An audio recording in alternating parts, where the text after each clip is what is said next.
Welcome back to Chasing Common Ground. And Mark, this may have been your first appearance since I've changed the name of the show. I think it is. Um, so this is special. But then for the listeners who may have not listened to past episodes, Mark Zarate and I have done like probably 20 episodes together between our two podcasts.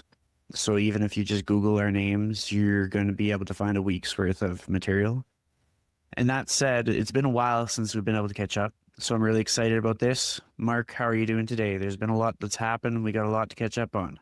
Yeah, we have so much to catch up on. I'm feeling great, and you know, it's funny because we really have you. It's crazy how fast time goes, and like everybody says that, but it's truly unbelievable. Like I don't even know if you have up like the last time that we recorded one of these, but it seems like they used to be on the regular, and then life just happens. Things like unintentionally things just happen, and it is what it is. But we're back, and as we were saying right when I first started, right when we first hit record here, I was having a good day. But just seeing your face on the Zoom call makes my day exponentially better. So what started out as a great day has turned into an infinitely great day. That's amazing. Are you currently on like summer holidays? What's life like for you these days? Yeah, I'm on summer break. So from teaching at least I'm on summer break. As far as training and running classes and all that stuff, that's still business as Yeah. usual. But as far as teaching goes, yeah, I'm on summer break now. So like the beginning of June-ish until I forget when we go back, like August 20th something. August in the 20th. So right now I'm just living life. We just went down to Virginia. We went to like some Civil War battlefields. I'm kind of like a history nerd. So like I just turned 40. So I just turned 40 June 20th. So Yeah. now I'm a decrepit old man. But we went down to like some Civil War stuff and like some like George Washington's house, Thomas Jefferson's house, things like that. Just a little trip down south. And then that was last week, week before. And now just living life. That's amazing. And for what it's worth, like when it dawned on me that you had turned 40 because I saw the post and everything, I was like, as far as I'm concerned, he's still in his early 30s. Like you bring that energy to life, and there's a lot of things that people could learn from you in how to have a sense of purpose, how to treat people, how to talk to people, which will give us lots of substance that we can dive into for this episode. And the way I'm going to frame it is I can guarantee there's been probably like a 2 year span since we've like connected. Because even for me, like my life has flown by so fast that I haven't been as like regular with the podcast. So I'd love to know what are like three lessons that you've learned in the past 2 years. There's been quite a bit. Before I answer those questions, though, I was gonna ask you this right when we started because I don't think I know the story of it. But is this like your Chris Liddle logo on your hat? Is Yeah. this your Chris Liddle logo with the tree and the mountain? Yeah, so I love I came up with a concept for a logo so I could do some merchandise. And so I've just been repping it in the podcast episodes. And the inspiration behind this, I actually used some of the kind of like design framework as the same person who designed the CN logo, I think for Canadian National, like the railway logistics company, I think. So it was kind of the concepts were that it had to stand the test of time. Like it had to be something that wasn't based on like a trend or something that's kind of like goes out of style. And then I wanted it to not only represent like the fitness side of what I do, but also like the creative side of what I do, because I just tend to have my feet in two different industries. And I wanted it to sort of just kind of say what was meaningful to me without too many words. So that's why I got the tree and the mountain in there. So yeah, I've been testing that out, and I figure I've showcased the hat. Now I'm showcasing the toque. It might be something that I'll add into my show notes description, but nothing's set up quite yet. So if anybody's curious, they can send me a message. But that is definitely what that is it's Chris Little merch.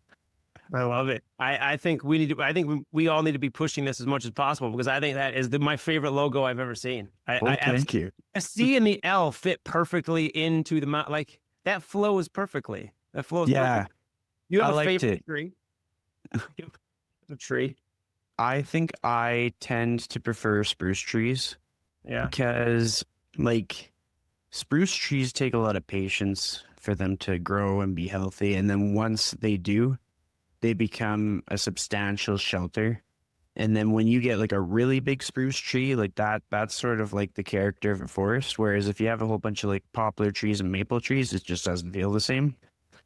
And I mean, there's a lot of different trees that I could think of, but that's just one that's top of mind. It's something that to like when I go for a walk at my parents', when a spruce tree is grown, it's like, oh, I remember when we planted that one, or maybe when we're walking through the forest, then there's ones that have fallen down and you kind of realize the value of like what you can do to kind of like stay optimistic with it all. Like you could look at a tree that fell down and think, this is it, this is the end, there's nothing to be hopeful for. Or you can look at a tree that fell down and understand like the nutrients that how it could support other trees, the campfires that you could have with the wood, all those other stuff. But like it's a little bit of a hippy dippy kind of way to look at it. But I correlate so much with how we maintain a positive attitude, how we stay grounded with like walking in nature.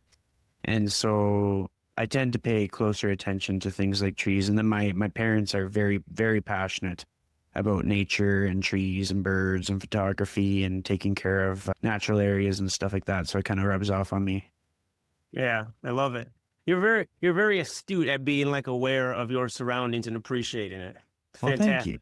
Yeah, it's really fantastic. You know, when you're in the like when you are really, there's nothing like being in the thick of nature, whether that be by mountains, whether that be in a forest, to just like, there's nothing more awing than that. Like if you really pause and look around, it's like this just exists. Like this is just here. And like sometimes, like, cause you know it's there, but like when you're actually in it, it's like, this is remarkable. This is like, it's breathtaking. Yeah, I think a lot of people in the hustle and bustle of today's world, they'll feel like they have to do something at any cost, and often the cost is their own health. And what we all need reminders of is that sometimes we can press pause and we can go and we can enjoy nature. Like I chose this backdrop because I like to sometimes subliminally remind people to just like go outside, enjoy the great outdoors. Don't be so worried about the hustle and the grind. Don't be so worried about what your fitness needs to look like. Like if somebody tells me they're going on like a 10-mile hike or a 20-kilometer hike, I'm very enthusiastic about that. Or if it's relative to what they usually do, maybe they do 3 miles or 5 kilometers instead of like a few yards or a few feet or whatever.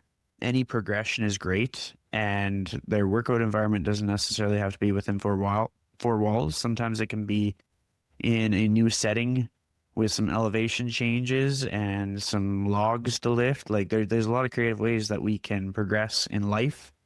And oftentimes people can learn more about themselves when they're in nature. Like that's where I go if I'm like stressed or if I have like a major decision to make or if I'm doubting myself. I'm usually going for like a long ass walk in nature or going on a hike or just going to the mountains to change my scenery to clear my head, which I think probably is something that a lot of people will need to do either now or somewhere in the next few months to kind of get themselves set up to get the momentum that they need as their year gets busier again.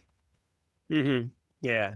Yeah. You really got to capitalize on the downtimes Yep, absolutely. For the busy times. It's funny you say that too. It's definitely as the older I get too, you really start to realize the significance in just doing anything it's not only like an okay thing to do, it's like it's the best thing to do. Like somebody was just asking me because like I run these kettlebell classes and like I'm a big kettlebell fan, not particularly because I think that kettlebells are magical or like I'm not like a big kettlebell person, but for a number of reasons I think kettlebells are great. And somebody was asking me like why kettlebells over dumbbells or going to the gym or whatever, and like is one better than the other? And it's really easy to get caught in the mindset of this thing is better solely because I do this thing. So like if you've always lifted in a gym, if you've always lifted with dumbbells, if you've always done machines, and like you probably got great results from it because you started doing that, then like that is king over everything else. And like you feel like you need to incorporate those things in. But kind of like you were saying, it doesn't matter. And like your body doesn't know. You could just go walk around every day into the forest and just pick up rocks and logs and chuck them around and lift them and squat with them. And like, you're going to get the same, I would argue, if not better results than if you went to the gym because you're doing it you love doing it. Like if that's what you chose to do, you're going to be more dedicated to it. You're going to be more consistent with it. And we all know that consistency is key. So how do you build that consistency? And then letting the stress of all the other stuff kind of fade away it's paramount. And it kind of goes to the question you asked me, like, what are some things that I've learned over the last few years since the last time we talked? And that is definitely one of them, is to just really let go of all of the excess noise that is only there because I put it there. I've allowed it to be there. Like, I think that's one of people's biggest problems is that we create problems that don't exist. So if we create problems that don't actually exist, we need to find solutions for them. And then it becomes this vicious cycle of like, you become broken in all of these ways when the reality is, even though you probably have stresses, because life is a stressful place, this world is a stressful place to be in. Like if you were to take a step back and remove your emotions from it, you'd probably think, man, I'm causing most all of these problems. Like I'm just allowing these things to stress me out. So what if I just let them go? Like what if I just said, forget it, and just let a lot of these go? You'd realize that life is pretty good. And I've had the privilege, if I'll call it a privilege because it's the best way to look at it, of life being super stressful over the last few years. Like in my own personal life, mostly due to health things between me and Chelsea both, like just a lot of issues. And like, it can be like super, super stressful at times, but you realize that all the other stuff then doesn't really matter. So you just focus on the things that you can. And and then when you really start to look around, shoot, hold on, don't want my computer to shut off. You realize that when you have those big rocks and you have those big things that actually are stressful, all of the other really small stuff is just added pressure. And then it builds up and you start to realize, I just need to like declutter. I just need to get rid of all this stuff and not really make up problems that I actually have. So I've had the unique ability to do that over the last few years. And like, even coming down to like my own podcast, which it's very infrequent now, which it should be far more, like social media stuff and just doing things like that. Those type of things kind of maybe always were slightly stressing to me. And I just kind of stopped doing a lot of them. I just kind of put things on the back, and I've never stopped doing things. Like fitness classes have always been the same. I've been way better at all the other things. I'm not really out there anymore. And it's been great, even though I feel like it is certainly time to change that and get back out there. Like just realizing that you can just go with the flow of life has been one thing that I've learned. It was kind Absolutely. of a ramble, but Well, it's a lot of valuable points and a lot of things that I think many people have learned, like particularly making it so that the only things on your radar are the things that truly matter, because we live in a world where we can like collect a whole bunch of things to worry about. And when we run out of things, we don't have to go far to find more things. Like not only can we find things in our local area to worry about, we can find things in some town in another country that we have to worry about again. Like we could see a post about maybe somebody didn't get their apples bagged properly and they felt that they were treated unfairly, and then we could take on the emotions from that, even though it's like a minor problem that we wouldn't have known about if not for the internet. And like everything is contextual. Sometimes there's international things that do weigh heavily on our heart, and rightfully so. But a lot of the time, it's things that are stacking up and just giving us this sense of this feeling of heaviness. And the other factor is the influx of AI. Like there are problems that aren't even real things that people take on the baggage from. And so it's just being able to filter what is important, especially in this time, is super, super important.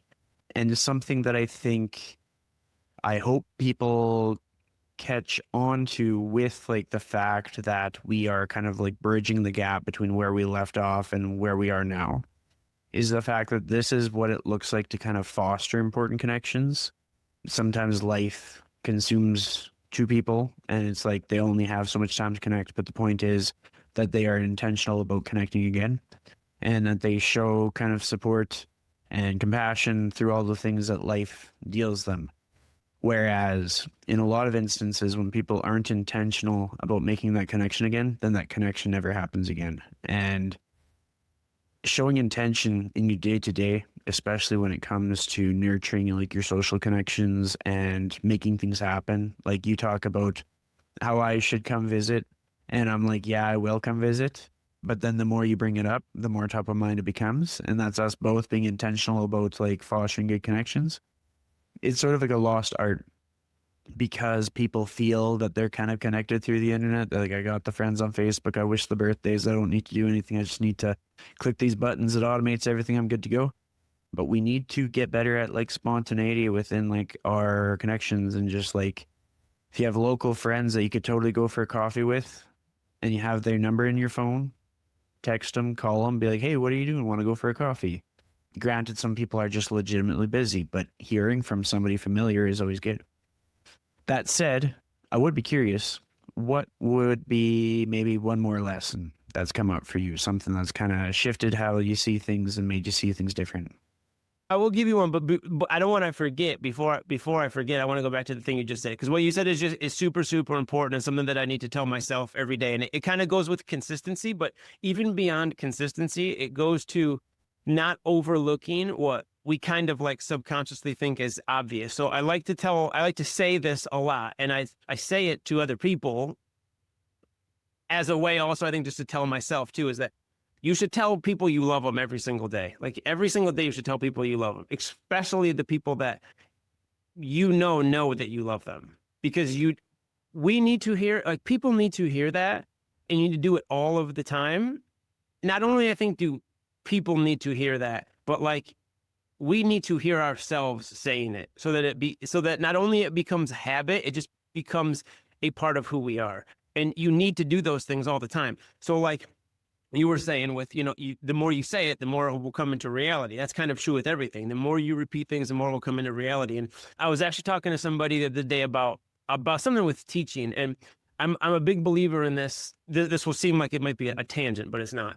Like over the past, let's just say 10 years, maybe even longer, there's been this extreme like demonization in teaching about like how rote memorization is terrible. Like rote memorization is it's silly, it's not useful, it's not a higher depth knowledge of thinking, it's not, we should be analyzing and doing all of these things. And on the surface, there's a lot of merit to that. And it's not that you shouldn't get to analyzation or any of these other things, but I remember seeing this thing from this poet talking about how he's something. I'm going to misquote this or misrepresent this to some degree, but something along the lines of, you don't really know a poem until you've read it 100 times, 1,000 times, and the 500th time is different than the 600th time. You get more out of it. You become more embodied with it, and it takes on this whole new life form. And that's 100% true. The deeper you know something from going back to it, and from going back to it is paramount in the way you view things, the way it changes the way you view it, and the way that thing changes you. So if you just apply that to anything, whether that be exercise, and whether that be eating a certain food, whether that be contacting your friends in some way or another, it changes your relationship with all of those things.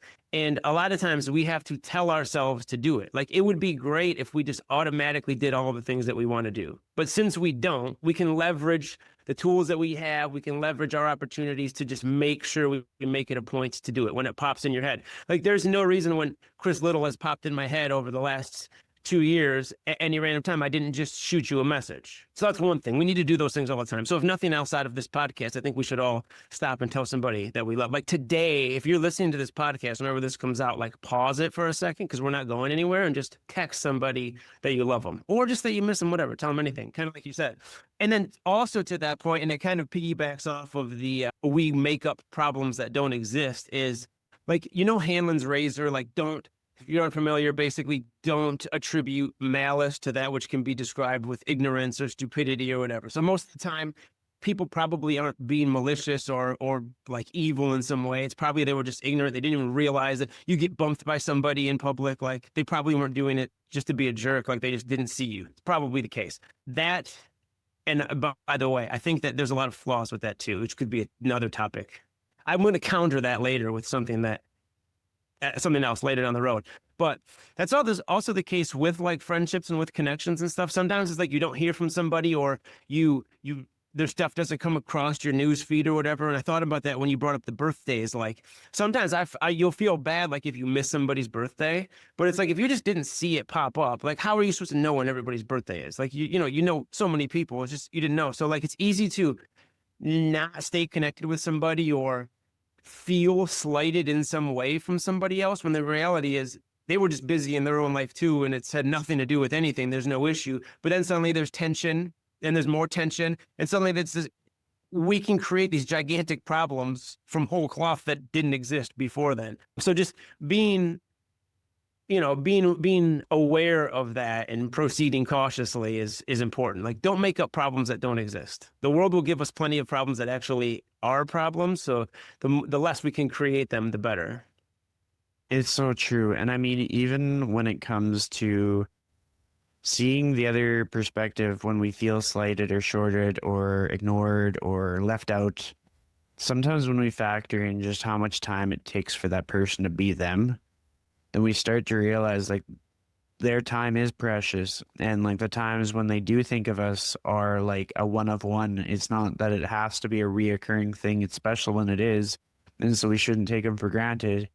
And then I think sometimes that can help people to realize the people who have loyally been in their corner year after year after year, or even the people who take extra measures to sort of like remember things. Because like something that I've done over the past few years is I actually took my birthday off of Facebook because I wanted to kind of see like who in my life has like my birthday as kind of like a thing, like a staple where it's like, okay, I remember when I went on this trip on his birthday, or I remember when he mentioned this month or whatever.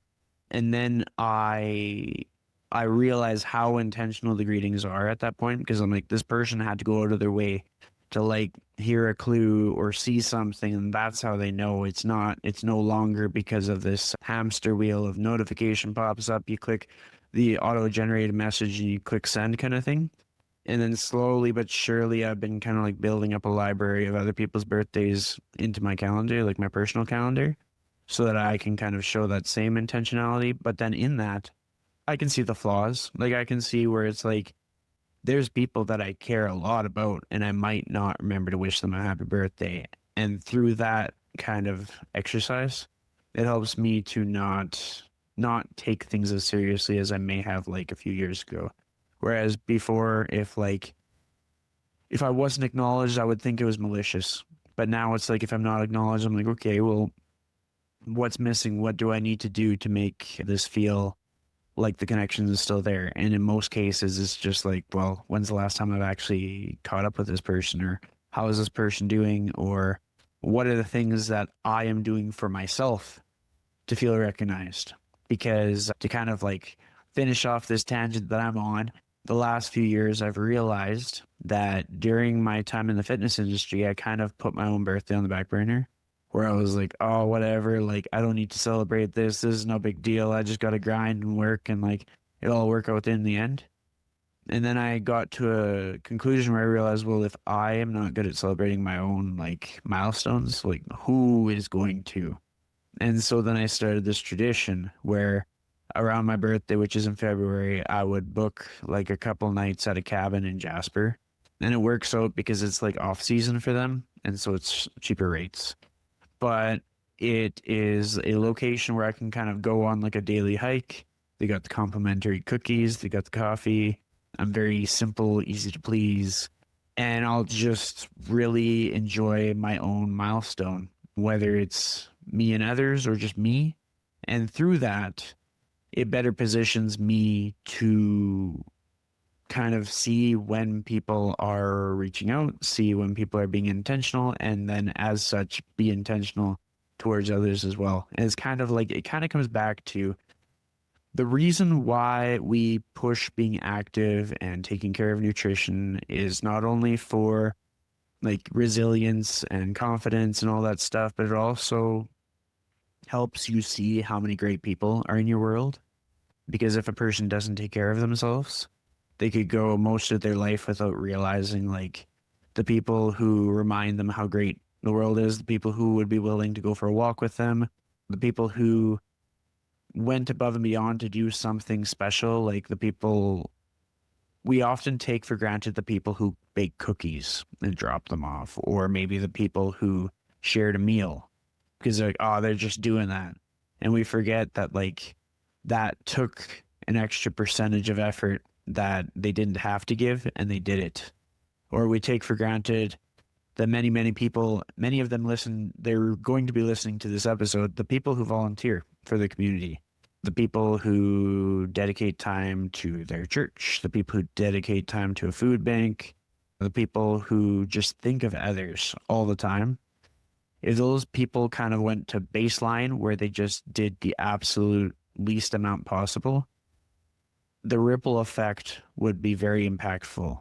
And until we get kind of present to our own life, our own needs, we don't notice it. But when we are present to our own life and our own needs, and we start to notice these little extra things that these people do kind of in the shadows quietly without wanting any acknowledgement, then we realize how important it is to notice those people and like pretty much protect them at all costs so that they feel valued, so that they feel seen, but also so that they have an opportunity to have these things reciprocated, even if it's just in recognizing them one-on-one directly or through feeling inspired through the ways that they lead their life. With that said, what is one way that you have felt inspired in the last little while? Like, what's something that's kind of had you thinking differently where you're like, over the next few years, I'm going to do this because I feel inspired by something? I mean, I would say my family, like Chelsea, inspires me to do certain things. Certainly, that's one thing. But I would say, I guess a lot of those lessons that I've learned, I can't say like there's one specific event or there's one specific person or something that has necessarily inspired me to do these things. It's really just a position of where I'm in life right now. Like I like I just said, I turned 40. I plan on living to be 133, so I'm not quite to my halfway point yet. But like the reality is, time is precious. So like, I want to do as much good as I can while I'm here. And that doesn't necessarily mean being some uber altruistic person that's just out here to be Mother Teresa all of the time. It can be just like good, fun, exciting, life fulfilling things within my own life on top of all of those things too. But I really want to focus on those things that are really, really important to me and important to my community, to my state, my country, the world, whatever, to extrapolate that however need be. But I'm just kind of inspired to live life at its fullest. And that doesn't mean like, I feel like a lot of people take that as like, I got to create a bucket list and I got to, tick off all these things on my bucket list. Like I want to do Everest. I want to go to Banff. I want to hike whatever. Like I want to skydive out of a thing. Like all that stuff is fine. But like, I just want to fill my life with goodness, with good things, and every single day. And the good things can be like, we're actually going to Italy in a couple weeks. We're going to Italy in a couple weeks. Like that's going to be a big trip. It's going to be amazing. It's going to be fantastic. But it's also the small things. Like I've realized that it's like the smallest things. And I think I've known this for a long time, but kind of like you had mentioned earlier, like when you're a little bit younger, and I keep bringing up like I'm 40, like I feel like I'm an old man. I don't. I feel like I'm like 31, 32. But I was definitely a workaholic at one point, like just 24/7 all the time. And like I still work very hard, but I've really prioritized those things that matter. And like it's far easier for me to shelf all of that and not add the extra stuff, because it really only takes away from my life. It's not actually adding to it. So like, and I've always known this. So it's like I just realized how good I have it in the small things. But like, if you do happen to follow like my Instagram, I post a picture of our coffees every morning, and I drink my coffee black, and Chelsea drinks hers like white, pretty much white. It's like cream with a dash of coffee.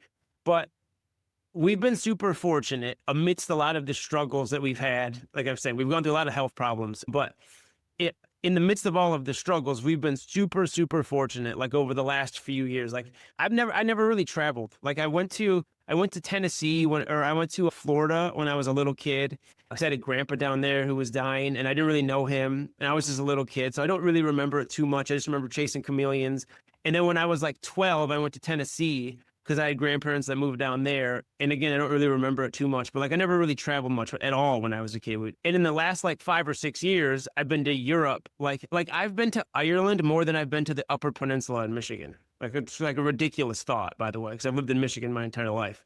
But I've been super fortunate to travel and go to a bunch of places. And I'm extremely grateful for that. And I don't take a second of it for granted.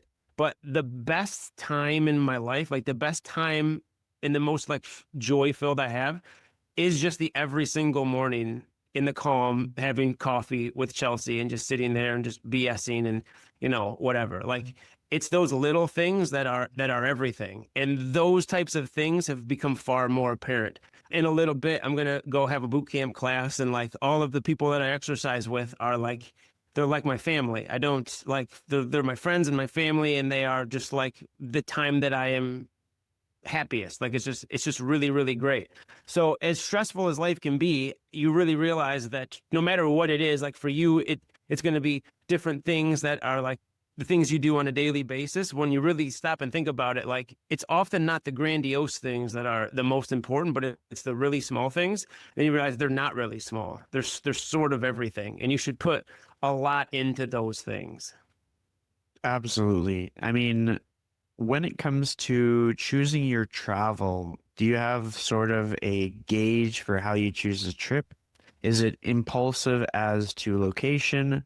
Is it kind of, do you capitalize on certain sales or incentives or anything? Or what is the process you go through?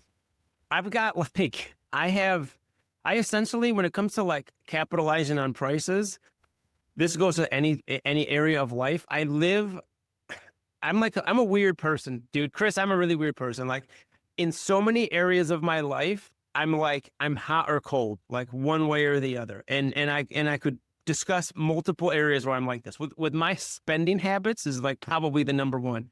For no rhyme or reason. It's kind of like sometimes like if you pump gas or like do anything and it asks you, do you want a receipt? Sometimes I'll hit yes, sometimes I'll hit no, but I have no rhyme or reason for why I hit yes or no. I just do it. It's the same way with money. I either spend money like I'm in a Hooverville in the Great Depression, like I have no money all the time. I wear the same most of the clothes I have, I've had for a decade, and they were probably free. I just wear the same thing every day. I have like my closet has so many clothes in it over the years that the tags have never even come off of because I just wear the same things all the time. And I'll get like my jeans will get like messed up, and I'm like, I should get a new pair of jeans. And I'll be like, I don't need them though. It's stupid. Why would I waste my money on that? So like that's half of my life. And then the other half is I spend money like I'm Prince in 1988, just like anything goes. Velour, it's just whatever. And it's usually when I'm on vacation that happens. So like I should really talk to like a financial person and really get that in order. But when it comes to traveling, it's not necessarily the deals of like where can I go the cheapest. It's usually where do I want to go? I'm going to like limit it to these 2 or 3 things and then maybe find a deal within that. But like if there's some other place where it's like some crazy deal, that's not going to make a difference. I have like a list between me and Chelsea too. We have a list of like places we really want to go. So like Greece would be a great place to go. Italy's been on the list. The first time we went to Ireland, we realized we loved Ireland so much. And like when you get to Europe, flights are so cheap to get to other countries. Like it's ridiculous. Like we went to Ireland the one time and we got a ticket to Germany, so a flight to Germany for $54 for the both of us. Like it's like 20 some dollars a ticket. Like you can't drive here. You can't drive like to the next town over for that. So it's like, it's crazy. So we've realized we love Ireland so much too, that every time we go to Europe, we're going to come home from Ireland because it's so cheap to get there. So like we're going to Rome, but then we're going to be flying home from Dublin. So we're going to go to Ireland for a couple of days. But when we travel, it's pick a place we want to go, say, okay, we're going to decide to go here. And then we usually have like 1 or 2 things that we're going to see. Usually like, so we're going to go to Rome, we're going to fly into Rome and we're going to do like the Vatican and the Colosseum, and we're only going to be there for a day and a half, and we're going to do all of those things. I'm not like a big city person. I'm not the biggest fan of staying in like major cities. I feel like you've seen one city, you've seen them all. Like once you see the things you need to see, every city is just kind of like city. We're more like small town, meet the people, just kind of BS in a pub, go get coffee, kind of explore the countryside and stuff. So we'll use it whenever we travel. We'll usually pick one place we're going to go. And then like halfway through, we know we have to be in this place halfway through. And then on a day-to-day basis, decide, do we want to try this town? Do we want to stay here another day? Do we want to go here? And just kind of wing it. Most of it is just winging it and kind of experiencing it as we go. I mean, that's the way to do it. And with regard to kind of how you have like the Jekyll and Hyde as far as finances go, like frugal on one side, just like balling on the other, I don't think that's a problem because I think what often happens is like people misunderstand how often that they are on track with their finances. And this is obviously not all people because some people are just terrible at managing money. But I would say probably most people who gravitate towards this podcast on a regular basis are pretty good with their money and sometimes need to insert a bit more spontaneity because when I've reflected on some of my most like impactful trips, it felt like I was going beyond my means. But then as the years went by afterward, it worked out. And Yeah. sometimes we have to remember like there was a time in life, for other people at least, where their decisions weren't as much factored by like, what can this currency get me? And it was more so in like, what do I want to do before I die? And I like to make my decisions based on what do I want to do before I die. And I tend to kind of be very, very aware of how, like, you could say maybe later to something, but there's only so many times you can say that before you've lost your opportunities. So if I was like thinking that I want to visit a very specific city or something, I know that it has to happen within like a window of time, or else there's going to be so many other things coming at me in life and so many other priorities that pop up that it won't happen. So one of my most recent trips, I went to St. Louis, Missouri to check out a gym kind of soft launch grand opening that a few friends had been setting up. And I realized that if I didn't do it then, I probably would never see their gym.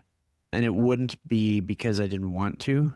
It would be because life would do life things and the time would go by. And so I knew that I had to do that then. And then as far as visiting like other cities and states in the US, I can see the multiple reasons why I could like pair it with other trips. So it's far more realistic for me to be like, oh, well, I can go to that place like on another year, et cetera, et cetera. But it's just like when my trip was solely to see like a location, see a couple specific people, then it's like the window of time to do that shrinks. Like unless I was going to go to another specific venue or spend more time with specific people, it's just not as realistic. But then when I think of like if I was to go to Michigan, there'd be a handful of people that I could connect with. There could be going on walk and talks, there could be monopoly parties, there could be your workouts. I would have to participate in at least, let's say, at least two of your workouts because it just seems like the thing to do when you go there.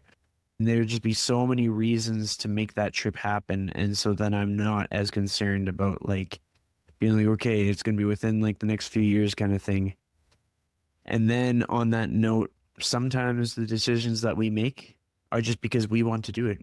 So when you talk about going to Ireland, a person in the fitness industry might be like, oh, well, then I don't get to see him. And then maybe a person like in your inner circle might be like, oh, well, then I don't get to see him. But for me, in knowing like how much your heart feels better when you go there and you feel good and how much you can branch it out into other opportunities and connection pieces. And I'm like, that makes sense. Like when I see your guys' updates when you go to Europe, I'm just living vicariously through it. And I'm like, this is an opportunity where like the next time I talk to you, you're going to have learned things from that trip and I'll get to enjoy it in that way. Similar to how when I went to Denmark and visited family the other year, it allowed me to kind of have different perspectives. Like I think my coaching style adapted and my priorities shifted and how I saw myself changed. I realized, well, I really value connection. I really value catching up with relatives, even if they're like more distant cousins. They feel like they're close relatives. And then also kind of coming to terms with the fact that like sometimes you just don't have time to visit everybody. And so you might as well enjoy the people that you do have time to visit and like make the most of it and kind of nurture those connections, because that's really what life is about. Like I've spoke to so many people who've done the thing. They've become financially independent or they've achieved that big, hairy, audacious goal that they set out for themselves. And by the time they've done that, when everything is taken care of, the priorities that come up for them are social connection and mental and physical health. And a lot of that is kind of nurtured by the social connection. And so if we have like a big, hairy, audacious goal, if we're on the journey towards some kind of like, maybe it's stability for retirement, or maybe it's like a new house goal, or for me, it's a barn gym goal. I just think that's kind of cool to have an end goal of a barn gym. No matter what it is, to weave in that social connection along the way gives us like an advantage, because then we get to kind of soak that up at a time when we're able to be most present, when we're able to action the most like outcomes that come from it. Like you talk to somebody and they give you a good idea, you can actually action it. Whereas if you wait until you've achieved all the big things and then you talk to somebody and they give you a good idea, maybe you can't put into action anymore. Maybe at that point you have to hope that somebody else is willing to listen to you so that they can put it into action. And so I think you set a really good example for people in showing them that sometimes you don't have to be methodical in how you plan things. Sometimes you just go like you're a millionaire, or you go without worrying about the nitty-gritty details. And in doing that, I think it sets an example for others to kind of like get the most out of life. When I reflect on like, I think everybody that I've worked with online and probably in person too has gone on a significant trip where they learned something, they had no regrets, they got more out of it, and their fitness and nutrition benefited it. And so I'm always a big advocate for that. But with that said, from everything that we've talked about in this episode, if there's one thing that you thought that we've missed that we need to spend the next little bit of time diving into, what would that be? Of so something we have not talked about, something that we've missed in the process of this. Oh gosh, there's a myriad of things. I guess I'm prompted to it's kind of like piggybacking off of something we talked about earlier. But one thing would be, it's actually kind of piggybacking off of two things. Now that you say that, like you had just brought up how you just mentioned something along the lines of how having those connections with people, having those interactions with people along the way towards getting your barn gym or your whatever is kind of the key to it. And this kind of goes to the consistency and what we talked about earlier, and that is just making sure you're doing the things that you need to do. I think we all hear like the sayings, we all hear the mantras of it's not about the end goal, it's about the journey and all things of that nature. And it is true. It's very true that what matters is the journey. And most of the time, what matters is the journey. But like most things like that sound really good, we just kind of get an emotional high for 7 seconds, and then we just kind of forget about it. Like I've thought about this, and I thought about this with even me taking the back burner when it comes to like doing things on social media. I don't really post anything. I don't really do anything. I do these online challenge groups, but a week before I'll post a few things like on my Facebook page and that's it. So like it doesn't really get out there. But one of the best things that people can do, and again, this is going to sound like something that you already know, which is to basically just stay off of social media or stay off of the internet, at least more often than you probably are. The best way to really enjoy the journey is to be intentional, to live within the journey that you are doing. And you need reminding of those things every single day. Like you need you will be sucked up in the midst of the mess that is the internet. And I'm not anti-internet, I'm not anti-social media, I'm not anti any of those things, but it's all theater. Like it's 98% theater. But even when you know it's like 98% theater, it doesn't really prevent you from doing it, from going on it. Like I know to stay off of social media and like more often than not. I'm not this like we need to, get rid of technology altogether, blah, blah, blah. But like 98% of what you see is all theater in the good and bad. So most of the stress that people have in their lives are, like you had mentioned earlier, it's like the subtle little things that you don't even know if it's real or not, but you got this emotional reaction to it, even though it's probably false and probably across the globe. It doesn't actually affect your life at all, but it's a little bit, and then it's a little bit, and then it's a little bit. And you know how like watching, like I could literally sit and just watch reels all day. Like it blows my mind how, like in a good way, it blows my mind how funny some people are. The stuff that people can come up with, like the little memes and gifs and reels are like, you're the funniest person on earth. I don't even know who you are. You're probably not even real. You're probably a bot, but you're hilarious. Like you can get caught up in the stupidest things, and like it is fun. A lot of it is fun, and a lot of it is cool, but without question, intertwined in that is a bunch of negative stuff. And it's the small little negative things over time that just mount up. So like I'm like it's weird. This goes back to my two-sidedness, my Jekyll and Hyde-ness.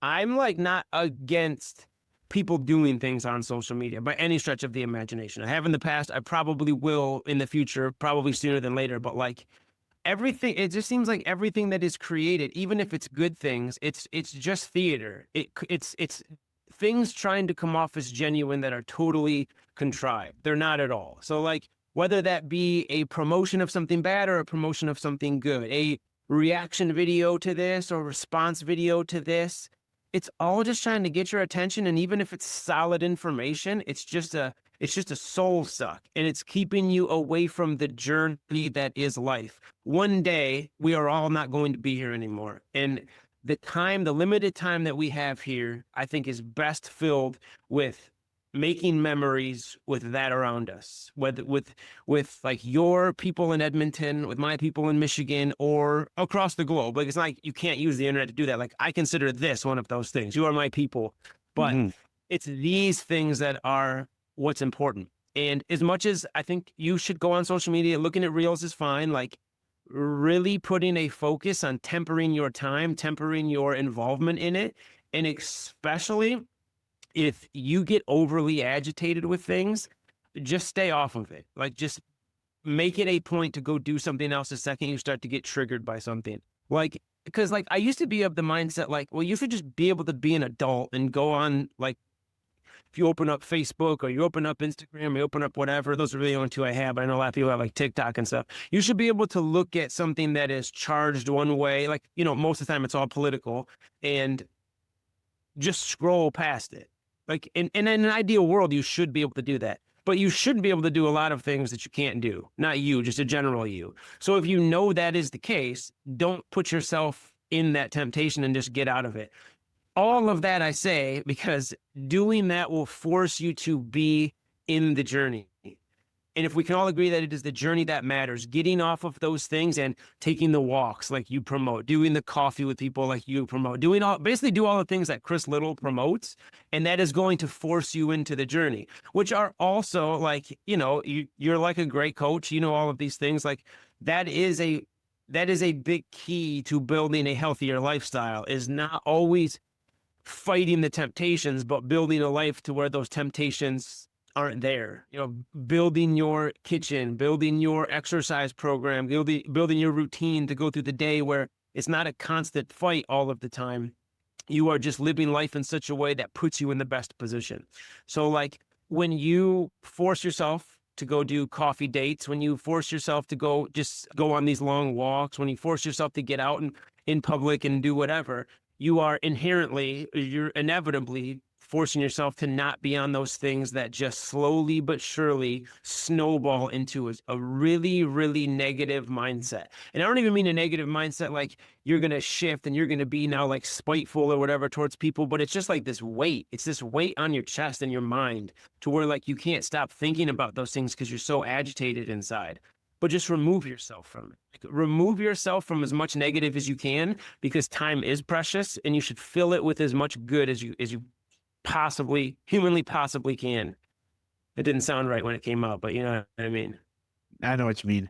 And that's an important thing for people to hear and remember, because we can say it often, frequently, and people be like, oh, yeah, I know, just like mute people and limit my time and all that stuff. But like all those things are designed to bring you back in. And so sometimes the strategy that I'll use is it's multifaceted, because on one side, it's that it's very difficult to tell people not to do things, but it's easier to give people more things for them to do that are good for them, that take up their time, where they can no longer do the thing that's bad for them. So like if I scheduled a 4-hour walk today, I can guarantee I would have no time to scroll on social media, because I would gobble up all the empty space in my day.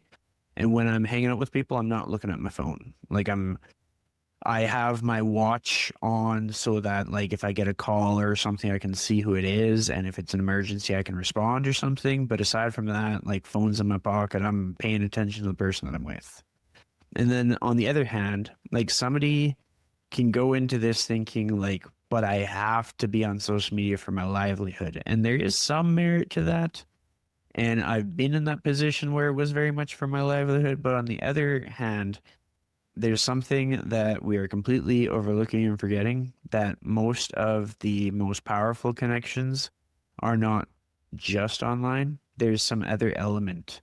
And if we're thinking about the online space, sometimes that other element is like the FaceTime calls that we have, or maybe it is the podcast interviews that they've listened to. That's what made that connection what it is. Because if people were connecting to me and they only looked at my social media, they probably wouldn't have the same connection that they'd have if they also listened to my podcast and were on calls with me. And then from like a local standpoint, where somebody's like, well, I have to be on social media because I'm going to start this online business kind of thing. If somebody wanted to start an online business faster, they would meet people in real life and make like a legitimate connection, differentiate themselves from all of the fake accounts, all of the, is this real or a scam? And make meaningful connections, get to know people, learn about people. Like I have like a stack of business cards. I kind of got it back into that, where like people can look at my social media, they can get a hold of me. And I take these with me when I go to fitness conferences and stuff now, because it's like we have to go beyond just like, oh, follow me on Instagram, you can connect with me there, go to my link tree, go to my link in bio, and that's how you learn about me. Like that doesn't mean anything anymore, because people are numb to it, they're tired of it, and that is not how human connection works in the first place. Like the better way is like when people have questions for me, they just call me now sometimes. And it's, I mean, call, text, whatever it is, because sometimes I can't just answer calls at any hour of the day. But that's what'll set a person forward. So if somebody was thinking, well, I can't put constraints on my time staring into this abyss of like blank, empty social media, you totally can. It's just you need to structure your life as such so that you can see how it makes more sense to be more intentional and connect and whatnot. But all of that said, go ahead. I'm glad you brought that up, and I'm glad that you brought that up, because like I'm like still a proponent of that too. So like I think that having business cards is good, but I think I think I want to change mine too. I'm going to change this on my business cards and in my bio and everything. It's just going to say Mark Zarate, and then the only bullet point is going to be Chris Liddle's friend. And that's all that people need to know. I think everything in my life will skyrocket after that. That would just like make my day. Or like I'm going to do that. But also, just to go off of what you just said, which is that I thought about it as you were saying this, and it applies to everything as well. Like the difference between successful people and not successful people in anything. I don't mean success in money or growing some type of business, but just in doing things. Like people who are more successful at eating vegetables are those that just do it. Like it generally comes down to being that simple. Just do the thing. Even if you do it wrong, just do the thing. So like in like my online challenge groups, they're like healthy habit, we call them experiments, because we're really just experimenting with things to find out what works for you. And a lot of times you need pushing and urging on things. So I have these things called daily pop-up challenges, and there'll be random things that could be in relation to eating, it could be in relation to exercise, or outside of that, outside of all of those things. But like one of the ones that's really good is something, it might be today you have to have a meal with less than 500 calories, at least 30 grams of protein, and two different vegetables or something. And for somebody who's like never done any of this, it's their first time, that right there might seem like a truly impossible task. But you get a point for it by just doing it. And you might just botch it completely. Like I tried to make this thing and it was 1,800 calories and it was actually just a cheesecake. I don't know what happened. I totally effed up. But probably it's going to be relatively close even if you don't do it. Maybe a pop-up challenge might be like throughout the course of the day, you have to do 7 minutes of planking. You can chunk it up any way you want. And at the end of the day, you might be like, I made it through 2 minutes and 20 seconds. That is infinitely better than just saying, F it, I can't do it, and worrying about the fact that I can't do 18 minutes of planks or I can't do whatever. Because the next time you do it, it's going to be easier. It's going to be easier. And you need those little things to push you, and just being aware of things by just trying them. Like that could be another topic that I could have brought up that we could talk about. Like having the ability or having the mindset to just try things. Like the worst case scenario would generally never happen. Like whatever we conjure up in our head, the worst things never happen. Like we all know that the hardest thing to do if you want to start to get in shape and you feel like exercise is your first step is to just go into the gym. Like that's the hardest thing to do. It's like, that is the hardest thing to do. But if you just do it one time, everything changes. Like you realize how easy it becomes. And even if you continue to struggle with it, it gets a little bit less until you're just doing it. Even if you're stressed out doing it, you just do it automatically. You don't even realize it, but you build on it. So like recently over the last few, like one of the little pop-up challenges that we'll do often is make you have to have a 2-ingredient meal with at least 30 grams of protein and at least 400 calories or at least 300 calories. By ingredients, I just mean like, so they have to be like total ingredients, meaning like any additives or extra things that they put in there, those count as ingredients. So it could be but you could have as many of something as you want. So like it could be eggs and sweet potato, eggs and a sweet potato. That's 2 ingredients. And you could have 500 eggs if you want, and you could have 500 sweet potatoes, but you can only have those 2 things. And the beauty of doing things like that, you might be like, oh, I can't eat just 2 ingredients. It's impossible. I can't do it. But you realize you can. And I'm not saying that you should have to eat 2 ingredients. And no, I'm not saying that other additives are bad for you or anything like that. But just trying it, even if you mess it, and like inevitably, a lot of people, the first time they do something like that, they mess it up. They'll post a meal and it will be like, I had a sandwich and a salad. And it's like, well, that's awesome. But in those 2 things, there was like 55 different things combined. There's nothing wrong with a sandwich and a salad. It's a great meal. It's a fantastic meal. But you almost have to overcome this thought that there's no way I could only eat 2 things and still hit the macros that I want to hit. But you realize when you just try it, oh my gosh, this is actually really easy. And then those become things we like to talk about, like they're just tools to put in your toolbox or like weapons to put in your arsenal. They're things that you can pull out at any time. So you know you've done 2-ingredient meals so many times. When you're traveling, you're stressed, you don't have a lot of food, it's not a problem. And you don't have to go get fast food because you can just put this little thing together. But you only get to that point by just trying the thing. And I think that our own like embarrassment, the thought of embarrassment and the thought of what other people think is our biggest hindrance in life. And I think that is writ large across all avenues. Like if you don't think you could do a push-up and you never try to push up and you go to a workout class and there's push-ups in there and the person running the class doesn't give any regressions, even though they should. If that were to happen, you probably wouldn't even try it because you're going to be so embarrassed. But like if you were just in your bedroom by yourself, you try push-up, like what's the worst that happens? You would do it.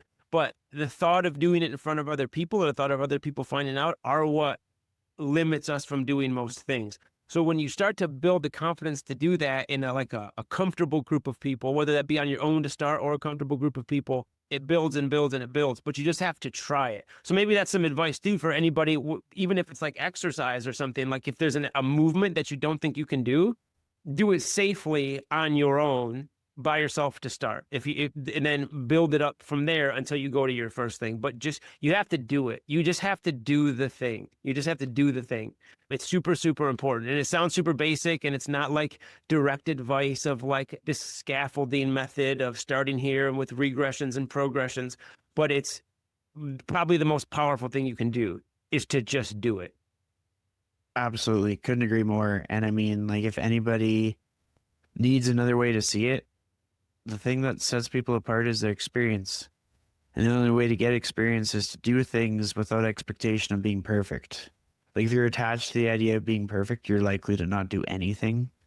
And that's why a lot of people don't take risks, because they're like, well, it has to be perfect. And under that lens, they're not going to do anything, because how could it possibly be perfect your first try?